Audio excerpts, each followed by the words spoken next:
네, 여러분 안녕하십니까? 최창우 교수입니다. 오늘은 사생활 보호의 자유권에 대해서 간략하게 말씀드려 보도록 하겠습니다.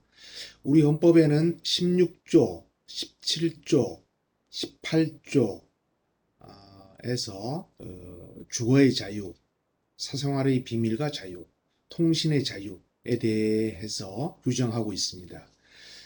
주거의 자유라는 것은 그 주거라는 그 사적 영역에 있어서의 사적 영역을 공간적으로 보호하는 그런 의미를 갖는다고 할 수 있고, 그 통신의 자유라는 것은 개인 사이, 사람들 사이의 의사소통을 그 사생활의 일부로서 보호하는 그런 의미를 가지고 있습니다. 사생활의 비밀과 자유라고 하는 그 프라이버시 권이라고 하는 것은 100여 년 정도밖에 되지 않았죠. 그러니까 주거의 자유라든가 통신의 자유에서 보호되지 않는 그런 영역을 나머지를 전부 포괄적으로 보호하는 것이 프라이버시에 관한 사비자라고 하는데, 사생활의 비밀과 보호라는 규정에서 보호하고 있다. 뭐 이렇게 이해하시면 좋겠습니다.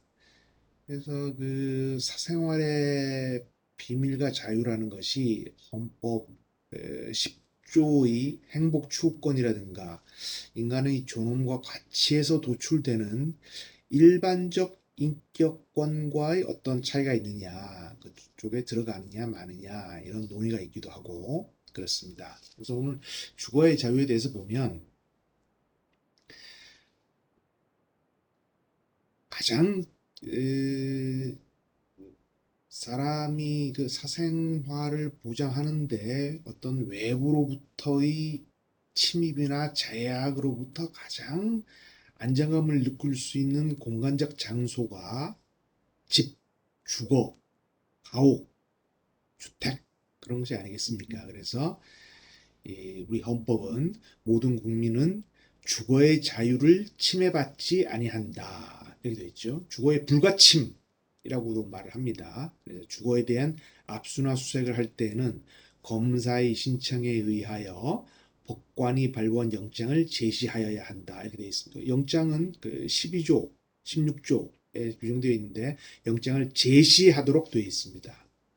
그래서 최근에 어떤 국회의원 사무실을 압수수색하면서 영장을 제시했느냐 안 했느냐, 뭐 여기에 관해서 논란이 된 적도 있었던 것으로 알고 있습니다. 이제 주거의 자유라는 것은 크게 보면 그 사생활의 비밀과 자유의 영역에 속한다. 그래서 주거의 자유, 통신의 자유, 그리고 사비자, 사생활의 비밀과 자유, 이렇게 볼 수 있는데, 그중에 사생활 의 비밀과 자유라는 큰 광의의 의미에서의 사생활의 비밀과 자유에 주거의 자유가 들어간다, 이렇게 보시면 되겠습니다.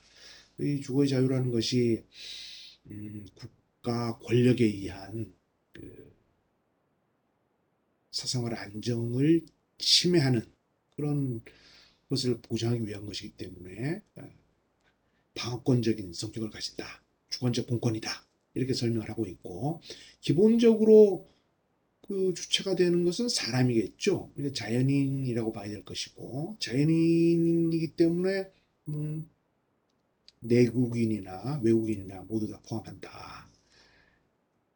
그래서 자연인만 되느냐를 잘 따져보면, 또 법인이나 단체도 고유한 그 생활 공간을 확보하고 있기 때문에 법인과 단체도 일정 범위 내에서 그 주거 자유의 주체가 된다, 이렇게 보겠죠. 그리고 주거의 자유에 관해서 국가에서뿐만 아니라 다른 사인에 의한 침해도 발생할 수 있으므로 이런 경우에는 간접 적용된다. 이 사인 간의 간접 적용성, 민법 2조, 103조, 750조 등을 통해서 간접 적용된다, 방사유가 있다, 뭐 이렇게 설명되고 있습니다. 그 주거 침입에 관해서는 형법 319조에 나와 있죠. 319조에 주거 침입죄가 있고 2인 이상이 공동한 경우에는 폭처법에 의해서 주거 침입을 처벌하고 있기 때문에 실무를 할 때 뭐 주거 침입 검사가 맨 처음 되면 어폭절이라고 해서 업무상 과실, 치사상, 교통사고에 관한 것, 폭력, 싸우는 것, 폭행,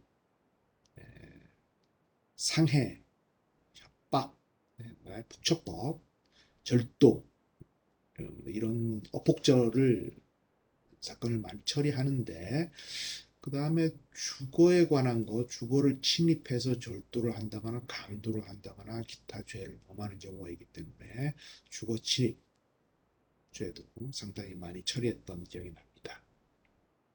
주거라는 것이 그 개인적인 공간, 그런 사회 영역을 나타내는 것이기 때문에 그 형법 319조 주거 침입죄를 보면 사람의 주거, 관리하는 건조물, 선박이나 항공기 또는 점유하는 방실에 침입한 자는 이렇게 되어 있고 퇴거 불응죄도 되어 있죠. 그다음에 특수 주거 침입이라고 해서 단체 또는 다중의 위력을 보이거나 321조 주거 신체 수색, 미수봉투 처벌하고 이렇게 형법 그 36장의 주거 침입의 죄라고 해서 규정하고 있습니다.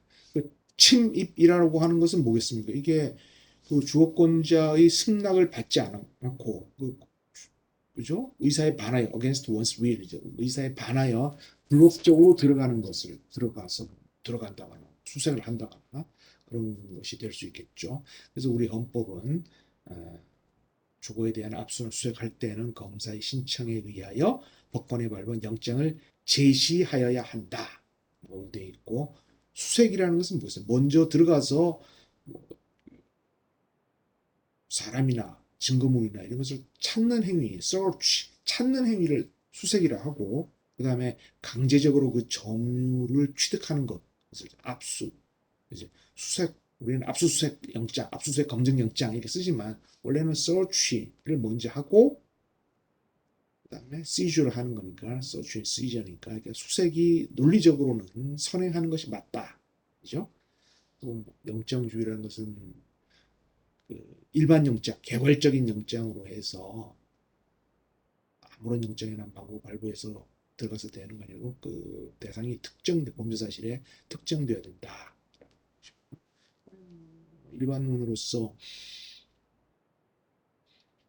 뭐 장기 3년 이상인 경우에는 긴급체포의 예외가 되는데 현행범 체포라든가 긴급체포하는 경우에는 영장 없이 주거에 대한 압수수색을 할 수도 있다. 뭐 이런 것이죠.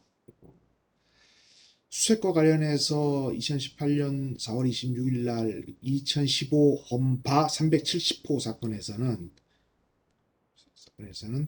수색과 관련한 영장주의 예외에 대해서 언제에서 결정한 것이 있는데 그 경향신문사인가요? 그게 노조원을 검거하기 위해서 수사기관이 갔는데 체포영장만 발부받고 수색영장을 발부받지 않았던 것입니다. 그러니까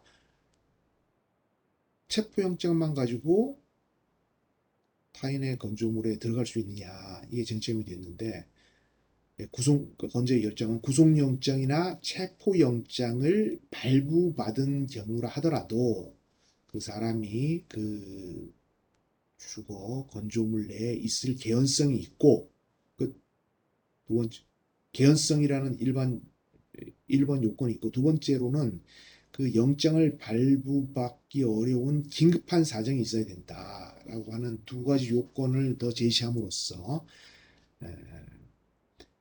체포영장, 구속영장만 가지고 타인의 주거에 들어갈 수 없다라는 원칙을 세웠습니다. 그러니까 이전에는 긴급체포나 현행범 체포는 어쩔 수 없다고 하더라도 체포영장 또는 구속영장을 발부받은 경우에는 타인의 건조물 등이 들어갈 때 그 사람이 그 건물 내에 있다라는 개연성 그리고 수색영장을 발부받기 어려운 긴급한 사정이 있는 경우 그런 경우에만 체포영장이나 구속영장으로 체포 또는 구속할 수 있다. 뭐 이렇게 알아두시면 되겠습니다. 또 이제 통신의 자유, 그다음에 사생활의 비밀과 자유에 대해서는 다음 시간에 또 말씀드리도록 하겠습니다. 감사합니다.